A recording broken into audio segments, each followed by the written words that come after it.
Então vamos lá. Profecias do Fim do Mundo, esse livro maravilhoso de profecias reconhecidas pela Santa Igreja, está na Loja Sagrada Face, www.lojasagradaface.com.br. Um manual do que está acontecendo e vai acontecer. E coisas até que já aconteceram. Preste atenção nisso aqui, olha. Nós vamos continuar na página 195, que é profecia, revelação, visões que a beata Ana Catarina Emmerich teve. Veja esse trecho de hoje. Então eu vi que tudo que pertencia ao protestantismo estava gradualmente ganhando supremacia e a religião católica caiu numa completa decadência. A maioria dos sacerdotes era atraída pelas sedutoras, mas falsas doutrinas dos jovens professores, e todos eles contribuíam para o trabalho de destruição. Naqueles dias a fé cairá em níveis muito baixos e será preservada somente em alguns lugares, em algumas poucas casas de lavradores e em algumas poucas famílias que Deus protegeu dos desastres e guerras. Então é assim, né? Uma profecia que pega o que já aconteceu, o que está acontecendo e direto para o que vai acontecer, né? Vamos lá? Então eu vi que tudo que pertencia ao protestantismo estava gradualmente ganhando supremacia. Então, queira ou não, gostem ou não, a origem desse pessoal que se diz aí evangélico está ligado a Martinho Lutero. Das assim, se a gente for fazer um estudo aí, nós vamos ver que se originam justamente aí da dissidência dele lá atrás, no século XVI, e ali quando ele ainda era vivo teve dissidências, e dissidência da indissidência, o que começou na divisão vai terminar na divisão, tudo muito dividido, cada vez mais dividido, essas antigas aí, mais tradicionais, vamos dizer assim, né, igrejas aí cristãs, né, se dizem cristãs, mas essas seitas evangélicas, você vê que já tem ministérios diferentes, às vezes na mesma cidade, você tem a mesma igreja com um nome que muda só um pouquinho, uma coisa assim, quanto maior a cidade, mais você vê isso, uma coisa assim de divisão, divisão, divisão e mais divisão, né? E o que começou na divisão vai terminar dividido, continua dividido e assim vai, eles vão em frente.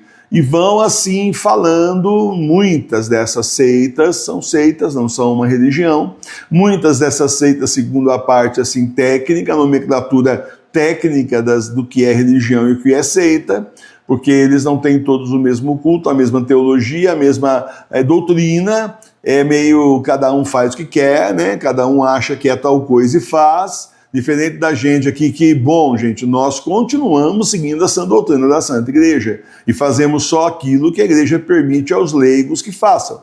A gente não inventa nada aqui porque o Senhor não deixa.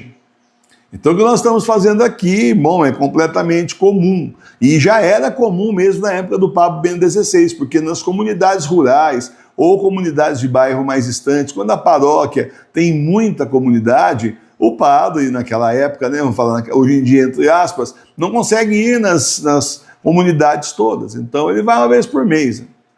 E aí quem é que toca o barco para frente? Já são os leigos. É a ministra da Eucaristia lá, o coordenador da comunidade, alguém está tocando o barco para frente. A gente viu muito isso em vários lugares que nós já moramos, então não é nada assim muito diferente, ao contrário. Tá certo? Não tem nada. Nós já vimos, inclusive, missa naquele tempo, né? Ser celebrada por diácono, a gente estranhou, que foi a primeira vez que a gente viu, não tinha assim consagração, não tinha nada. E era diácono, porque o diácono não consagra, só o padre que consagra, os verdadeiros, né? Hoje em dia está complicado, mas até o Papa Bento XVI, né, tinha consagração, você sabe disso. Quem está aqui há mais tempo sabe disso. Quem não está, a igreja passou por um cisma em 2013, uma renúncia forçada do Papa Bento XVI, quem chegou mais cedo aí, ou seja, chegou meio por agora, ou faz pouco tempo, e como deu o cisma, eles colocaram o Papa Bento XVI para fora e colocaram Jorge Mário Bergoglio vulgo Francisco no lugar do Papa Bento XVI. E com isso, eles foram todos excomungados, porque aderiram ao falso Papa e deixaram de lado, traíram o verdadeiro Papa. E pela lei do direito canônico, que é o direito que rege a nossa igreja, então lá está que quando isso acontece, são excomungados. Estão fora da igreja. Não podiam nem entrar no prédio da igreja, nem para ser coroinha, nem para ser faxineiro, nada. Pode nem pisar no solo da igreja, que é solo sagrado. Aí vai ver por isso que em 2009 eles consagraram tudo a Mãe Terra, Pachamama, e os deuses dos pagãos são demônios. Explicaria muita coisa, né? 2019 foi o que eu disse. 2019 veio por isso que eles lá no sino da Amazônia consagraram tudo a Mãe Terra, Pachamama, deuses pagãos, e os deuses dos pagãos são demônios. Aí vê isso, teria muito sentido até, se você for parar para pensar, né? Porque estava incomodando a igreja continuar aí sendo solo sagrado, solo consagrado a Deus, então vamos desconsagrar e vamos já jogar para o diabão de uma vez, né? Então, o protestantismo, ele tem assim uma força tão grande que ele, inclusive, ele tem frutos dentro da própria igreja católica, né? A renovação carismática é um fruto do protestantismo. A renovação carismática nasce no protestantismo. E então esse movimento é trazido, importado, claro, conta o nome lá, né? Mas é trazido, importado para a igreja católica.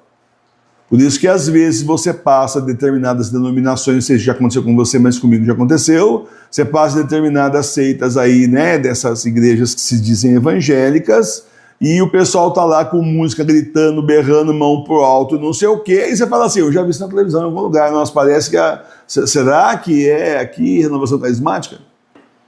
Porque na verdade vem disso. No começo, quando eu não sabia de nada como agora eu sei, eu achava isso a maior besteira e achava que não tinha nada a ver. Até que eu vi um padre, entre aspas, da própria renovação, alguém perguntando para ele justamente a respeito disso, e ele muito tranquilamente, um dos fundadores aí, ele disse, realmente é isso mesmo, vem do protestantismo mesmo. Tá? É padre conhecido de vocês, famosinho. Além disso, você vê que o Marcelo Rossi lá, quantas músicas ele não pegou, que foi assim um escândalo aí, dos evangélicos, gravou e fez aquele sucesso todo. Qual o problema? Né? E aí os evangélicos começaram a mangar aí, né, a simplesmente tripudiar em cima dos católicos na internet, dizendo que os católicos não tinham mais unção do Espírito Santo, por isso ficavam pegando as músicas deles. Que bonito, né? Coisa linda, né? Tem que escutar isso aí, né? Tem que ler essas porcarias no foice lixo da vida, né? Então você vê que isso entrou. Eu sei de padre em Taubaté que disse exatamente isso na comunidade, reunião lá dos coordenadores, dizendo exatamente isso, que a renovação não passava de um bando de protestante. E isso lá atrás, muito lá, nossa, essa conversa tem uns mais de 20 anos, né? E a gente nem achou que ele estava exagerando, até radical, o padre radical, não tem nada a ver, isso tem a ver? Tem tudo a ver. Tá? Muito bom. E a religião católica caiu numa completa decadência, não é isso que nós estamos vendo? Decadência da igreja nas mãos aí dos falsos padres, do falso clero. A falsa igreja, a igreja política toma o poder, a igreja dos excomungados. Eles tomam o poder, tomam dinheiro, tomam os prédios e começam a falir. Uns tempos atrás, quando nós doamos aqui as imagens pesadas que tinha aqui, né, bem pesadas, estamos colocando tudo quadro no lugar, estamos aí tentando colocar também imagens que sejam assim de resina, que é mais leve, né? Apesar que nem sempre a imagem de gesso é pesada, a imagem de São José é gesso, mas não é pesada, ela é oca por dentro, então ela é leve. A imagem de Nossa Senhora de Fátima é pesada, ela é maciça. Essa imagem aqui é pesada. Então a gente estava doando aqui, por causa do problema que a professora Melene teve aí, que não pode, ela que montava o altar não pode ficar carregando peso, e eu como é que abaixo lá embaixo com o joelho, virou o joelho, vai eu, a imagem tudo pro chão, e ainda carrega o resto da estante, da prateleira em cima, né? Então justamente nós estávamos doando aí as imagens, o pessoal aqui de perto, né? Coloquei na internet o pessoal daqui próximo, e para você não dá para mandar, que fica tão caro no correio que nem vale a pena. E aí, então, o que aconteceu foi que eu comentei com uma pessoa que estava aqui, justamente questão que as igrejas estavam fechando, tal, e ela falou, realmente, o povo não quer mais saber de ir para a igreja, cada vez tem menos gente. Isso com toda a mudança de padres que teve aqui na região, né, porque a cada 6 anos eles mudam, né, e o pessoal chegou simpático, sorridente, acolhendo todo mundo, tudo bem com vocês, né, mas parece que não foi o suficiente. Então a decadência é total. E eles têm que segurar a onda aí, porque se eles não segurarem a onda, o que eles têm para apresentar para o anticristo? Se não tiver nada para apresentar para o anticristo dá-lhes um chute nos fundilhos e adeus, né? A maioria dos sacerdotes era atraída pelas sedutoras, mas falsas doutrinas dos jovens professores, e todos eles contribuíam para o trabalho de destruição.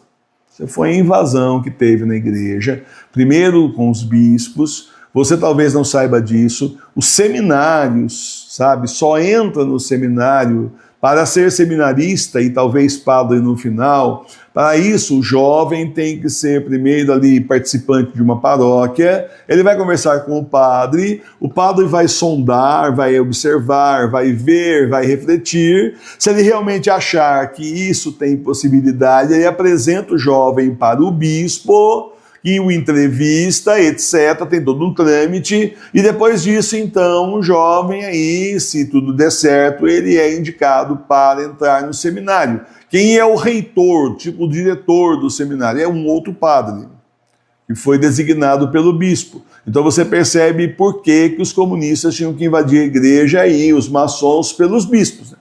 Eles não podiam invadir por padre, se invadisse por padre, o bispo punha para fora. Mas se eles invadiam com os bispos, como eles fizeram desde o século XIX, ficava mais fácil. E aí então começou assim um movimento. Quando eu comecei a denunciar aqui, né, aí há uns 6 anos atrás, a questão dos seminários, vários seminaristas que eu tenho documentado, vários seminaristas, ex-seminaristas na TV Nossa Senhora de Fátima, dizendo que foram expulsos porque tinham vocação.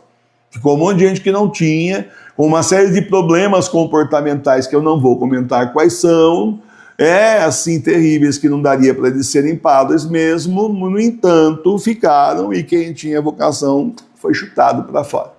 Isso porque, é claro, acima deles tem um diretor, o reitor do seminário, que foi colocado lá pelo bispo justamente para não deixar quem tem vocação prosperar lá dentro, é óbvio. Tá? Então, isso quer dizer que os professores também dessas faculdades, via de regra de teologia, são ligados à igreja. E então, gente, bom, o círculo se fecha, né? Um círculo vicioso fechado. Não tem como escapar. Eu tenho um conhecido que é diácono, ou era, né? Hoje eu posso falar entre aspas, infelizmente para ele, mas não adianta falar que ele não quer ouvir. E esse rapaz lá de Taubaté, e esse rapaz, né, infelizmente, né, continua achando aí que a vida é doce, ou sei lá, faz de conta que é, né, não sei. E esse rapaz, ele começou a fazer faculdade de teologia, teve uma discussão com o professor lá que estava ensinando errado. Aí ele saiu da faculdade, chegou naquela época, isso também tem uns 30 anos essa conversa, chegou naquela época, uns 25, 30 anos, chegou naquela época e falou para o padre, que era o responsável lá que tinha indicado. Ele falou: bom, eu não vou fazer mais faculdade, se o senhor achar que eu não posso ser então diácono, o senhor pode falar, porque eu lá não vou mais, porque está ensinando isso errado. E aí então, bom, acabaram concordando com ele lá e ordenaram ele diácono, estava precisando, né, gente para trabalhar, né. Então vamos lá, e ele era de confiança, pelo menos isso, né? Naqueles dias a fé cairá em níveis muito baixos. Não é isso? As pessoas não têm mais fé, elas não acreditam, elas não querem obedecer à Santa Igreja, elas não amam a Deus, não amam Jesus, não amam a Santa Igreja, não os verdadeiros, o verdadeiro Deus, o verdadeiro Jesus, a verdadeira Igreja, isso não. Só o falso, esse arquétipo terrível, horroroso que fizeram na cabeça das pessoas, tudo pode, tudo convém. Gente mais velha, o que mais me dói, gente, se fosse a gente ver garotada de 15, 20, 25 anos, moçadinha, né? Gente que chegou agora e falou: bom, são filhos da teologia da condenação e da vulgo teologia da libertação. O que a gente pode esperar, né? Coitados. Mas o problema é que são velhos, são pessoas velhas, são pessoas da nossa idade para mais, que pegaram a igreja como ela era lá atrás e estão achando tudo ilegal, guri, porque é o seguinte, agora tudo pode, tudo convém, antes não podia nada. E nós ouvimos isso, tá? Nós ouvimos isso, estou chutando não. Gente falando para a professora Milene, uma senhora já, falando aqui em São Lourenço, isso aí, professora Milene. Agora está muito legal, antes não podia nada, agora pode tudo. Você não desconfiou de nada? Porque a igreja não muda, Deus não muda, a igreja não muda. Se mudou, não é mais a nossa igreja. A igreja se modernizou, Tá uma beleza agora da gente participar, não é mesmo? Não, então, tá uma tristeza, tá um horror, você não tem nem noção.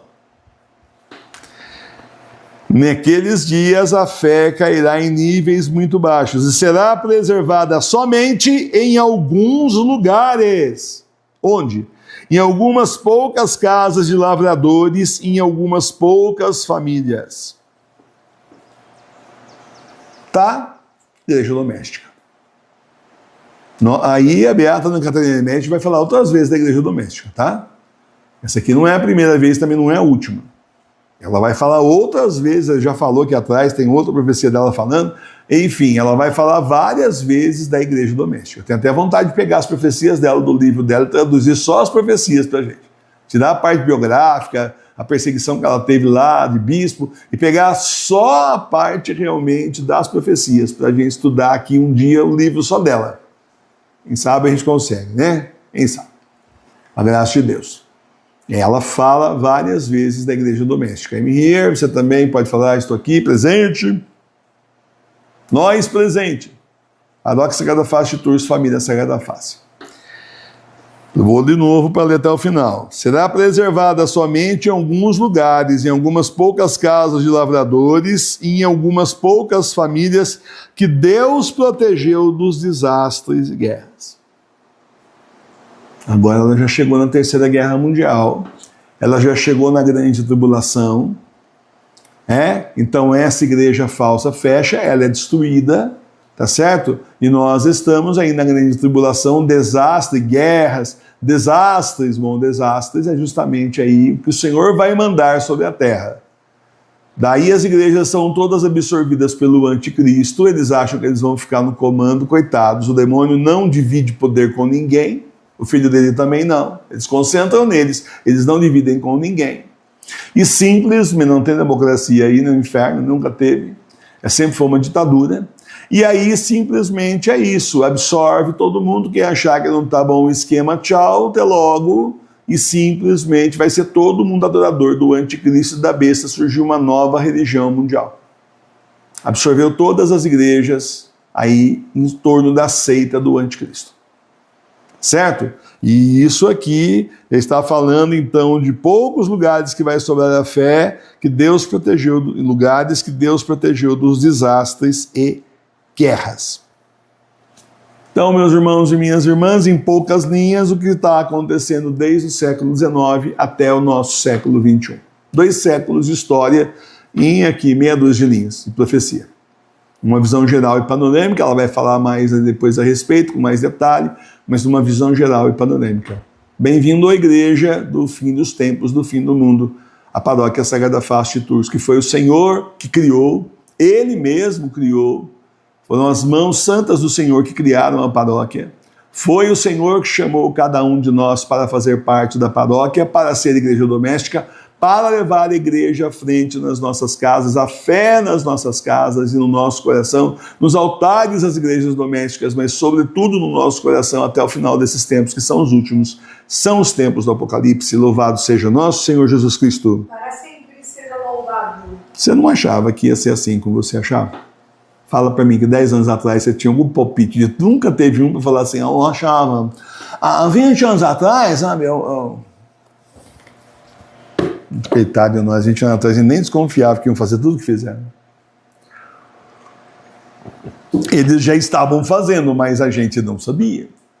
30 anos, 40 anos atrás, 70 anos atrás, você sabia disso? 80? Né? Eu também não sabia.